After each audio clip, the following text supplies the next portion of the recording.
आज हम जिस कहानी की बात करने जा रहे हैं वो सिर्फ एक इंसान के मरने और उसके परलोक जाने की दास्तान नहीं है, बल्कि ये हमारे अपने ज़मीर की एक गहरी पड़ताल है। ये कहानी हमें एक ऐसे सफर पर ले जाती है जहाँ मौत अंत नहीं बल्कि एक कठिन शुरुआत है।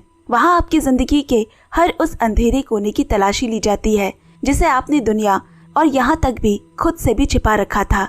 ये कहानी हमें 7 अलग अलग नरकों यानी हेल्स की सैर कराती है, जो असल में हमारे जीवन के 7 बड़े विकारों का प्रतीक है, जैसे झूठ, हिंसा, अपनों के प्रति हमारी जिम्मेदारी। इस कहानी में हम देखेंगे कि कैसे एक नेक इंसान भी अपने अतीत के बोझ से दबा हो सकता है और कैसे अंत में न्याय की जीत कानून से नहीं बल्कि एक माफी की ताकत से होती है। ये पूरी कहानी प्राचीन बौद्ध पौराणिक कथाओं यानी कि कोरियन बुद्धिस्ट माइथोलॉजी पर आधारित है। माना जाता है कि मृत्यु के बाद एक आत्मा को 49 दिनों के भीतर 7 परीक्षाओं से गुजरना पड़ता है, जो ये तय करती है कि उसका पुनर्जन्म होगा या उसे सजा मिलेगी। कहानी में एक दुर्लभ नेक आत्मा यानी कि पैरागॉन की बात की गई है। नरक के नियमों के अनुसार हजारों सालों में कोई एक इंसान आता है जो निस्वार्थ भाव से मरता है।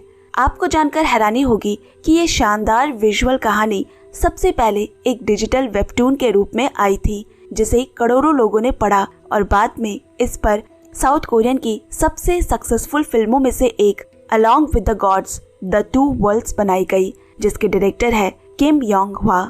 चलिए अब कहानी की तरफ चलते हैं। किम जा होंग अपनी जिंदगी के आखिरी लम्हों में एक मामूली इंसान नहीं बल्कि मौत के सामने खड़ी एक मजबूत और फौलादी ढाल बन गया था।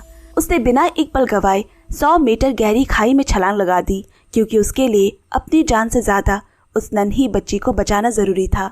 जब उसका शरीर जमीन से टकराया तो चोट इतनी गहरी थी कि शायद शरीर की हर हड्डी चकनाचूर हो चुकी थी, लेकिन वो किसी करिश्मे की तरह उठ खड़ा हो जाता है। उसे खुद के जख्मों का एहसास ही नहीं है। उसकी बेचैन नजरें बस उस बच्ची को ढूंढ रही थी जिसे उसने अभी अभी मौत के मुंह से निकाला था। पर तभी उसने देखा कि उस बच्ची के माँ बाबा उसे पूरी तरह अनदेखा कर अपनी बेटी को सीने से लगा रहे हैं। किम वहाँ खड़ा चिल्लाता है, पर किसी को उसकी मौजूदगी का एहसास तक नहीं हुआ।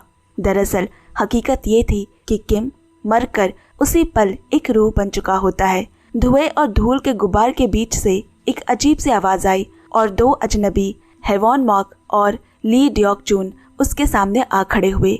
किम को लगता है कि शायद वो भी किसी खतरे में है और अपनी फितरत के मुताबिक वो उन्हें बचाने की कोशिश करने भागा, पर तभी उसकी नजर पास ही जमीन पर पड़ी। वहाँ उसका खुद का बेजान शरीर पड़ा था और उसके साथ ही उसे होश में लाने की नाकाम कोशिश कर रहे होते हैं। उनके चेहरे पर झलकता दुख और बेबसी यही चीख चीख कर कह रही होती है कि किम वो जाबाज फायर फाइटर अब इस दुनिया का हिस्सा नहीं रहा। किम की जिंदगी का सफर वही थम गया था, लेकिन अब उसकी रूह को एक बिल्कुल ही अनजाने और रहस्यमय रास्ते पर निकलना होगा। अब वो 2 अजनबी उससे कहते हैं कि वो परलोक के रक्षक यानी यमदूत है और अगले ही पल वो उसे अपने लीडर गैंगरेम के पास ले जाते हैं। किम उनके लिए कोई साधारण आत्मा नहीं था बल्कि एक बहुत बड़ी उम्मीद था। उन यमदूतों को 100 सालों के अंदर 49 नेक आत्माओं को 7 कठिन परीक्षाओं से निकालकर पुनर्जन्म दिलाना था, ताकि उन्हें खुद भी मुक्ति मिल सके। और वे अब तक 47 लोगों को बचा चुके थे और किम उनकी 48वीं उम्मीद था। किम एक हीरो की तरह मरा था, इसीलिए उसे परलोक में एक खास दर्जा दिया जाता है और अगर वो इन इम्तिहानों में फेल हो जाता है तो उन यमदूतों की सदियों की तपस्या मिट्टी में मिल जाएगी। अब उनकी किस्मत एक ही धागे से जुड़ी है। इसके बाद किम का सफर अंडरवर्ल्ड यानी नर्क की गहराइयों में शुरू हुआ, जहां हर आत्मा को 7 पड़ावों से गुजरना पड़ता है। हत्या, आलस्य, छल, अन्याय, विश्वासघात, हिंसा और आखिर में माँ बाप के प्रति कर्तव्य। किम को एक पैरागॉन माना जाता है, यानी बहुत ही दुर्लभ पाए जाने वाले नेक इंसान। इस वजह से उसे प्रायोरिटी भी दी जाती है, लेकिन पहले ही परीक्षा ने उसे हिलाकर रख दिया। किम को लगता था कि उसने तो हमेशा लोगों की जान बचाई है, तो फिर उस पर हत्या का इल्जाम कैसे लग सकता है। पर वही की अदालत में ये कड़वा सच बताया जाता है कि सिर्फ किसी को मारना ही नहीं बल्कि किसी को मौत का जरिया या कारण बनना भी एक संगीन गुनाह है। जैसे ही उसे अपने अतीत की धुंधली यादें आई, उसके पैरों के नीचे की जमीन फटने लगी और उसे नीचे धधकते नरक की आग दिखाई दी, जहाँ पापी लोग अपनी सजा भुगत रहे थे। पहली परीक्षा हत्या का नर्क। वहाँ के राजा बियोंगसियोंग ने उस पर आरोप मढ़ा कि एक बार उसने आग में फंसे अपने एक साथी को मरने के लिए छोड़ दिया था। ये सुनते ही किम गहरे पछतावे और दुख के बोझ से दब गया और खामोश हो जाता है। लेकिन तभी गैंगरेम ने दखल देते हुए कर्म का आईना दिखाने की मांग की। उस आईने ने जो सच दिखाया उसने सबका नजरिया बदल दिया। किम का साथी एक भारी चट्टान के नीचे दबा हुआ है, जिसे अकेले निकालना किम के बस में नहीं था, और उसी मरते हुए साथी ने किम को कसम दी थी कि वो उसे छोड़कर बाकी जिंदा लोगों को बचाए। उस दिन किम ने अपनी जान पर खेलकर 8 मासूमों की जान बचाई थी। ये तो बस पहली जीत थी, पर किम के लिए असली परीक्षा अब शुरू हुई थी। उस हादसे का अंत रूह कपा देने वाला होता है। जैसे ही किम अपने वादे को निभाने, अपनी साथी को बचाने वापस मुड़ा, तभी एक जोरदार धमाके के साथ पूरी इमारत ढह गई और उसका साथी हमेशा के लिए मलबे की कब्र में दफन हो गया। पूरे नर्क में एक भारी सन्नाटा छा गया होता है। गैंगरेम ने बड़ी शिद्दत से दलील दी कि एक फायर फाइटर की जिंदगी ऐसे मोड़ों से भरी होती है जहां हर रास्ता सिर्फ दर्द की ओर ले जाता है। किम का वो फैसला डर से नहीं बल्कि एक भारी जिम्मेदारी से लिया गया था। अगर वो वहां रुकता तो 8 और लोग, जिनमें बच्चे भी थे, जिंदा जल जाते। आखिरकार इस सच्चाई को समझते हुए हत्या नरक के राजा बियोंगसियोंग ने उसे बेगुनाह करार दिया। अब दूसरी परीक्षा आलस्य का नर्क। अब पहली जंग जीतने के बाद वो सभी मृतकों की नदी पार करके आलस्य के नर्क में पहुंचते हैं। वहां का मंजर खौफनाक था। एक विशाल चक्की के नीचे अनगिनत आत्माएं बेतहाशा दौड़ रही थी। वहां रुकने का मतलब था भारी पत्थर के नीचे कुचल जाना, और बचने के लिए पानी में कूदने का मतलब था खूंखार मछलियों का निवाला बन जाना। ये जगह उन लोगों के लिए थी जिन्होंने अपनी कीमती जिंदगी बिना किसी मकसद के बर्बाद कर दी थी। लेकिन किम तो मेहनत की जीती जागती मिसाल था। वो सिर्फ एक फायर फाइटर नहीं बल्कि ड्यूटी के बाद रेस्टोरेंट में बर्तन धोता, वेटर्स के काम करता, वीकेंड पर सफाई करता और रातों को ड्राइवर बनकर सड़कों पर रहता। पिछले 15 सालों से उसने आराम का एक लम्हा भी नहीं देखा था। गैंगरेम और डियोकचुन के बेहतरीन डिफेंस से किंग जोजांग उसकी इस बेमिसाल मेहनत को देखकर बहुत प्रभावित हुई। यहाँ तक कि दोनों सरकारी वकील यानी प्रोसिक्यूटर्स भी ये देखकर भावुक हो गए कि कैसे किम ने दूसरों की मदद के लिए अपनी पूरी जिंदगी झोंक दी थी। लेकिन तभी किम ने ऐसी बात कही कि ये सब उसने पैसों के लिए किया था। अचानक माहौल बदल गया। नदी का बहाव तेज और खतरनाक होते ही बास की नाव पीछे की ओर झटके खाने लगी। यमदूतों ने उसे बचाने के लिए तुरंत छलांग लगाई और नाव को संभाला। उन्होंने राजा से फिर से कर्म का आईना देखने की गुजारिश की।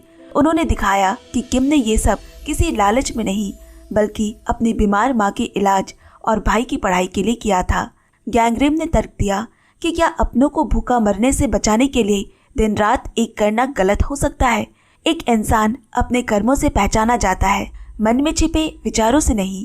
हर इंसान के अंदर एक अंधेरा हिस्सा होता है, लेकिन अगर सिर्फ मन की सोच के आधार पर फैसला किया जाए तो दुनिया में कोई भी बेगुनाह नहीं बचेगा। इस भावुक दलील ने आलस नरक के राजा का दिल जीत लिया और उसने किम को निर्दोष घोषित कर दिया। मगर सुकून अभी कोसों दूर था। जैसे ही वो तीसरे नरक की ओर बढ़े, अचानक आसमान का रंग बदलने लगा। सूरज, चांद और सितारे अजीब तरह से घूमने लगते हैं। नरक के किनारों पर डरावनी परछाइयां मंडराने लगती है। यमदूतों ने बताया कि किम के किसी सगे रिश्तेदार की बहुत ही दर्दनाक मौत हुई है, जिसकी वजह से एक बदले की आग में जलती हुई आत्मा पैदा हो गई है और इस वजह से परलोक की व्यवस्था उथल पुथल हो जाती है। ये सुनते ही किम का कलेजा मुंह को आ गया। उसे अपनी बूढ़ी कमजोर माँ की फिक्र सताने लगती है। हालात बेकाबू होते देख गैंगरेम खुद धरती पर जाकर हकीकत का पता लगाने का फैसला करता है। जब गैंगरेम किम के पुराने और टूटे हुए घर पहुंचा तो देखा कि उसकी माँ तो जिंदा है पर बहुत ही बेबस और बीमार है। उसकी हालत देखकर गैंगरेम जैसा सख्त यमदूत भी अपनी आंखों के आंसू नहीं रोक पाया। तभी उसे घर के कोने में वही डरावनी परछाई नजर आती है। वो रूह उसे देख भागने लगी पर गैंगरेम ने उसे पकड़ लिया। जब उस रूह का चेहरा सामने आता है तो सब दंग। वो कोई दुश्मन नहीं बल्कि किम का ही अपना छोटा भाई सुहोंग था। सुहोंग की इस अधूरी दास्तां के रहस्य का पीछा करने के दौरान गैंगरेम एक मिलिट्री कैंप तक पहुंचता है, जहां सुहोंग के साथ एक भयानक अन्याय हुआ था। किम का छोटा भाई भी उसकी तरह ही दिल का अच्छा इंसान था। एक दिन वो एक नई भर्ती सैनिक को दिलासा दे रहा था जिसने हाल ही में अपनी माँ को खोया था। तभी अचानक गलती से गोली चल गई और सुहोंग के पेट में जा लगी और वहाँ के लेफ्टिनेंट अपनी नौकरी और प्रमोशन बचाने के लिए एक तड़पते इंसान को अस्पताल ले जाने के बजाय जंगल में ही दफन कर देता है। सबसे रूह कपा देने वाली बात तो ये थी कि उस वक्त सुहोंग की सांसें चल रही थी। यही धोखा उसकी मासूम रूह को बदले की आग बना डालता है। उधर लेफ्टिनेंट किम की माँ से झूठ कहता है कि उसका बेटा भाग गया है, लेकिन वो नया सैनिक इस गुनाह के अपराध बोध के बोझ तले अंदर ही अंदर टूट रहा होता है। आखिरकार उसने किम की माँ के लिए सबूत छोड़ खुदकुशी करने की कोशिश की। अब तक बदले की आग में जल रहा सुहोंग के अंदर की इंसानियत फिर से जाग उठी। जब वो उस सैनिक को मरते हुए देखता है तो वो उसे बचाने का फैसला करता है। उसने गैंगरेम से सौदा किया कि अगर वो उस सैनिक की जान बचा ले तो वो खुद को सरेंडर कर देगा। वो नरक में अपने भाग्य का सामना करने को तैयार है। सुहोंग ने उस सैनिक को माफ कर दिया। उस सैनिक के अपने अपराध बोध से आजाद होते ही सुहोंग की नफरत की आग थोड़ी शांत हुई। अब तीसरी परीक्षा छल का नर्क, जिसे ब्लेड फॉरेस्ट भी कहा जाता है। यहाँ के लोहे के पेड़ों की पत्तियां तलवार की धार जैसी तेज थी, बिल्कुल एक खूबसूरत झूठ की तरह। यहाँ किम पर आरोप लगता है कि उसने धोखे से लोगों को तकलीफ दी। उसने अपने मरे हुए साथी की बेटी को 15 सालों तक उसका पिता बनकर खत लिखा और माँ से भी झूठ कहा कि वो बहुत खुश है, जबकि असल में वो 3 नौकरियां करके थक चुका था। अब प्रोसिक्यूटर उसे सजा दिलाने की मांग करते हैं, लेकिन किम के रक्षकों साबित करते हैं कि ये झूठ किसी को चोट पहुंचाने के लिए नहीं, बल्कि टूटते दिलों को जोड़ने के लिए बोले गए थे। इन खतों ने एक बच्ची को अनाथ होने के एहसास से बचाया, खुद को बेहतर बनाने की ताकत दी और उस माँ को अपनी कठिन बीमारी में भी जीने की उम्मीद दी। इन दोनों के लिए ये झूठ उनके जीने का सहारा बना। छल नरक के राजा टाइसन ने इसे एक नेक झूठ मानकर उसे माफ कर दिया। इसके बाद किम अन्य नरकों से गुजरता है। चौथा अन्याय का नरक, जिसके राजा ओगवान है, जहाँ बेरहम लोग बर्फ में जमे रहते हैं। पांचवा विश्वासघात का नरक, जिसके राजा सोंगजी होती है, जहाँ धोखे देने वालों को अनगिनत आईनों में तोड़ा जाता है। लेकिन असली संकट तब आया जब वो छठे द्वार यानी हिंसा के नरक पहुँचते हैं।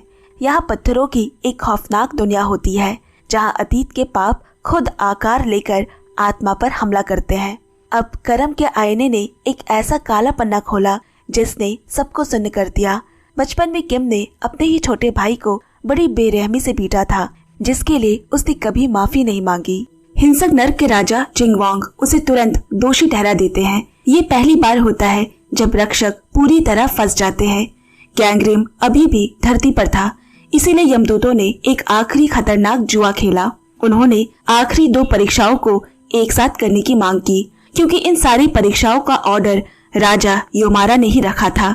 सबसे हल्के पाप से सबसे भारी पाप। अगर किम अंतिम परीक्षा जीतता है तो उसे पुनर्जन्म मिलेगा, वरना ऐसी सजा जिसकी कल्पना भी मुमकिन नहीं थी और रक्षकों की अब तक की सारी मेहनत वहीं खत्म हो जाएगी। अपनी काबिलियत, अपनी इज्जत और एक नई जिंदगी पाने का मौका भी। गैंगरेम उम्मीद करता है कि खून का रिश्ता काम आएगा और उसका भाई उसे माफ कर देगा। वो सब मिलकर अब आखिरी और सबसे भयानक दरवाजे माता पिता के प्रति कर्तव्य के नरक की ओर बढ़े। किम ने 15 साल एक आदर्श बेटी की तरह बिताया है, पर अतीत का एक पाप उसका रास्ता रोके खड़ा था। इसी बीच असली दुनिया में उसकी गूंगी माँ अपने बेटे की बेगुनाही साबित करने सबूत लेकर सड़क पर निकल पड़ती है। लेकिन क्रूरता की हद हो गई जब उसी लेफ्टिनेंट ने उस बेबस माँ को बेइज्जत कर जमीन पर धक्का दे दिया। ये घटना सब कुछ बदल देने वाला था।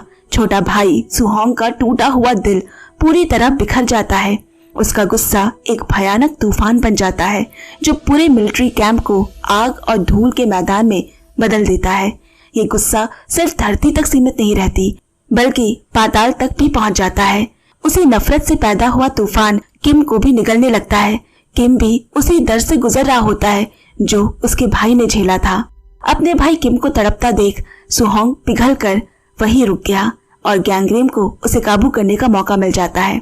अब सभी आखिरी फैसले के लिए आखिरी जज यानी राजा योमारा के सामने माता पिता के प्रति कर्तव्य के नरक हेल ऑफ फिलाइल इम्पिटी में खड़े होते हैं। इस विशाल रेगिस्तान में रेत खुद कर्मों का आईना बन जाती है, जो किम की जिंदगी की सबसे काली रात की सच्चाई को सामने लाती है, जिसे वो 15 साल से दबाई बैठा था।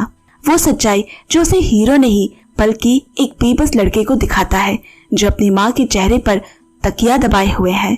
15 साल पहले गरीबी और माँ की लाइलाज बीमारी के बोझ तले दबे किम को और कोई रास्ता नहीं दिख रहा था। लेकिन जब छोटा भाई सुहोंग जाग गया और अपनी माँ की जान की भीख मांगने लगा, तो किम का दर्द गुस्से में बदल गया और फिर उसने अपने ही छोटे भाई को बुरी तरह से पीटा। किम अपने डर और पछतावे के कारण उसे बुरी तरह पीटकर घर से भाग गया, जिसके बाद अगले 15 साल से वो कभी घर वापस नहीं गया, क्योंकि वो अपनी माँ की आंखों में देखने की हिम्मत नहीं जुटा पा रहा था। उसने खुद को सजा दी, दिन रात काम करके पैसे घर भेजे। वो अपनी ही जिंदगी में एक परछाई बनकर जीता रहा। उसे लगा कि वो अकेले इस राज को दफन किए हुए है। लेकिन जैसे ही गार्डियंस यानी यमदूत उसकी वकालत करना शुरू करते हैं, राजा योमारा एक कड़वे सच के साथ पूरी अदालत को खामोश कर देता है कि उस रात उसकी माँ जगी हुई थी। जब वो तकिया उसके चेहरे पर रखने जा रहा था, उन्होंने अपने बेटे के हाथों मरना स्वीकार कर लिया था, क्योंकि उन्हें लगा कि शायद उनकी मौत ही उनके बच्चों का बोझ कम कर देगी। वो नफरत नहीं कर रही थी, बल्कि 15 साल से बस अपने बेटे के लौटने का इंतजार कर रही थी। ये सच किम को अंदर तक झकझोर देता है। जो इंसान अब तक इतने नरकों से गुजर चुका था, वो यहाँ आकर पूरी तरह से टूट गया। वो रोता है, गिड़गिड़ाता है, बस एक मौका मांगता है कि वो अपनी माँ से वो शब्द कह सके जो उसे 15 साल पहले कहने चाहिए थे। लेकिन पाताल लोक का नियम था कि जब तक पीड़ित खुद माफ ना करे, सजा टल नहीं सकती। किंग योमारा उसे दोषी घोषित करने ही वाला होता है कि अचानक पूरा पाताल लोक हिलने लगता है और एक चमत्कार हुआ। धरती पर छोटा बेटा सुहोंग ने अपनी माँ के सपनों में आकर उनसे बात की और माँ ने अपने दोनों बेटे को दिल से माफ कर दिया। वो उन्हें दोषी नहीं बल्कि खुद को ही उनकी तकलीफ की वजह मानती रही। उन्हें पैसे या बलिदान नहीं चाहिए थे, वो बस अपने परिवार के साथ रहना चाहती थी। माँ की उस निस्वार्थ माफी ने पाताल लोक के सारे इल्जाम मिटा दिए। अब उसका भाई सुहोंग भी पैरागॉन घोषित होता है। पाताल लोक का सबसे बड़ा कानून यही है कि अगर इस दुनिया में पीड़ित ने माफ कर दिया तो फिर ईश्वर भी सजा नहीं दे सकता। किम अपने आखिरी परीक्षा पार कर गया और उसे पुनर्जन्म का वरदान मिलता है। किम के सफर के साथ ये कहानी भी यही खत्म हो जाती है, पर ये कहानी हर किसी के दिल में ये बात छोड़ जाती है कि माफी मांगने में कभी देरी नहीं करनी चाहिए। कहानी हमें एक बहुत सीधी लेकिन गहरी बात समझाती है। जिंदगी सिर्फ इस बारे में नहीं है कि अंत में हमारे साथ क्या होगा, बल्कि इस बारे में है कि हम अभी कैसे जी रहे हैं। हमें हर दिन एक मौका मिलता है किसी टूटे दिल को जोड़ने का, अपनी गलतियों को सुधारने का, उससे पहले कि बहुत देर हो जाए। इसीलिए हमें उस कर्म के आईने का इंतजार नहीं करना चाहिए जो सब खत्म होने के बाद गलतियां दिखाए। जब तक सांसें हैं, हमें अपनों से माफी मांग लेनी चाहिए और उन्हें गले लगा लेना चाहिए। दोस्तों, ये मूवी एक सुपरनैचुरल फैंटेसी मूवी जरूर है, लेकिन अगर कल्चरल और रिलीजियस नजरिए से देखा जाए तो ये सच और फिक्शन का एक मिक्स है। ये मूवी पूरी तरह से मनगढ़ंत नहीं है। इसका बेस बुद्धिस्ट और ताओइस्ट बिलीफ्स पर है, जो कोरिया, चाइना और जापान जैसे देशों में सदियों से मानी जाती है। जैसे 49 दिनों का सफर। बुद्धिज्म में ये माना जाता है कि मरने के बाद आत्मा तुरंत दूसरे जन्म में नहीं जाती, वो बारदो यानी एक बीच की हालत में रहती है। इन 49 दिनों में आत्मा के कर्मों का हिसाब होता है। इसीलिए कई संस्कृतियों में मौत के बाद 49th डे पर बड़ी पूजा या प्रार्थनाएं की जाती है। मान्यता है कि आत्मा एकदम से दूसरे शरीर में नहीं जाती। फिर ये 7 ट्रायल्स यानी परीक्षाएं होती है। माइथोलॉजी के मुताबिक हर 7 दिन में एक ट्रायल होता है, यानी कि 7 × 7 = 49 डेज। इतना ही नहीं, मूवी में जो नर्क के राजा है किंग योमारा, वो असल में बुद्धिस्ट माइथोलॉजी के यामा यानी कि यमराज है। ये कॉन्सेप्ट मुख्यतः ईस्ट एशियन बुद्धिज्म से आता है। तिब्बतन बुद्धिस्ट ट्रेडिशन में माना जाता है कि मौत के बाद इंसान की आत्मा नहीं बल्कि उसकी चेतना या कार्मिक एनर्जी बचती है। जैसे गीली मिट्टी को कोई भी आकार दिया जा सकता है, वैसी बारदों में आपकी कॉन्शियसनेस यानी कि चेतनाएं बहुत सेंसिटिव होती है। इस वक्त अगर परिवार वाले अच्छे प्रेयर्स करे या आत्मा को रोशनी की तरफ डायरेक्ट करे तो वो अपनी पिछले बुरे कर्मों के बावजूद एक अच्छा जन्म पा सकती है। बारदों में जो भी भयानक चीजें या देवताएं दिखते हैं वो असल में बाहर से नहीं आते, वो आपके अपने दिमाग और कर्मों की परछाई होती है। अब यहाँ जोसुंग साजा कोरियन लोक कथाओं और मान्यताओं में मौत के एक फरिश्ते या दूत है जो आत्माओं को इस दुनिया से दूसरी दुनिया यानी कि आफ्टर लाइफ तक ले जाने का काम करते हैं। इन्हें अक्सर कोरियन ग्रिम रीपर कहा जाता है, लेकिन वेस्टर्न कहानियों के उल्टे ये कोई एक अकेला शख्स नहीं बल्कि सरकारी अफसरों या कर्मचारियों का एक पूरा समूह है जो एक व्यवस्थित तरीके से अपना काम करते हैं। इनका मेन मकसद हर तरह के आत्माएं, चाहे वो नेक हो या गुनहगार, उन्हें उनके शरीर से अलग करके नर्क के राजा किंग योमाना की अदालत तक पहुंचाना होता है। वो पाताल लोक के राजा किंग योमाना के वफादार सेवक है। इनका पूरा वजूद सिर्फ जिंदगी और मौत के बीच एक कड़ी बनने के लिए है जो इंसान के सफर को उसके अंजाम तक पहुंचाते हैं। ऐसे ही भारत के गरुड़ पुराण में भी इसी तरह का वर्णन है, जहां आत्मा को यमलोक तक पहुंचने में 1 साल लगते हैं और रास्ते में उसे अलग अलग सजाओं और नरकों से गुजरना पड़ता है। गरुड़ पुराण हिंदी धर्म के 18 महापुराणों में से एक है। इसमें भगवान विष्णु और उनके वाहन पक्षीराज गरुड़ के बीच एक संवाद यानी कि कॉन्वर्सेशन है। गरुड़ पुराण में भी मौत के बाद के सफर का बहुत विस्तार से जिक्र मिलता है। इसे अक्सर किसी की मौत के बाद घर पर पढ़ा जाता है ताकि आत्मा को शांति मिले।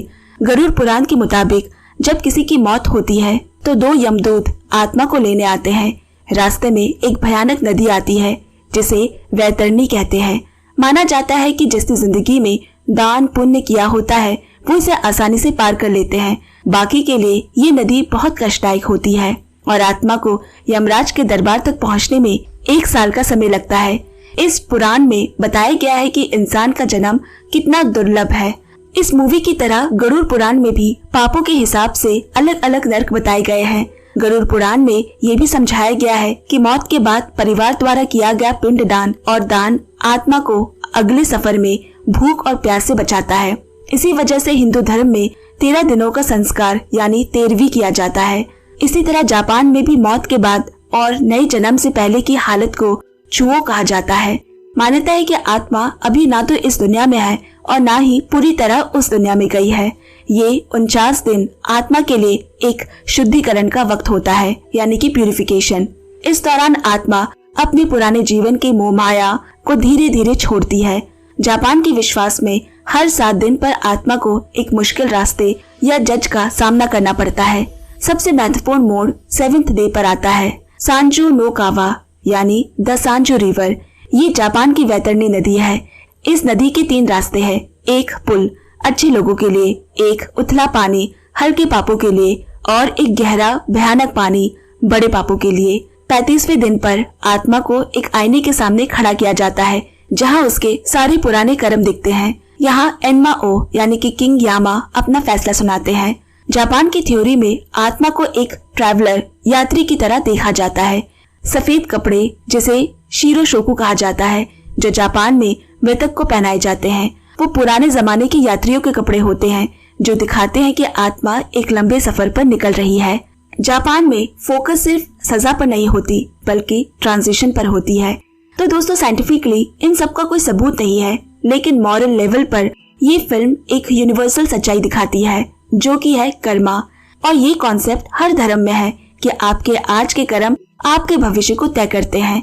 साइंस इसे सिर्फ नियर डेथ एक्सपीरियंस यानी NDE या धर्म द्वारा बनाई गई कहानियां मानती है जो इंसान को जिंदा रहते वक्त अच्छे काम करने के लिए मोटिवेट करती है।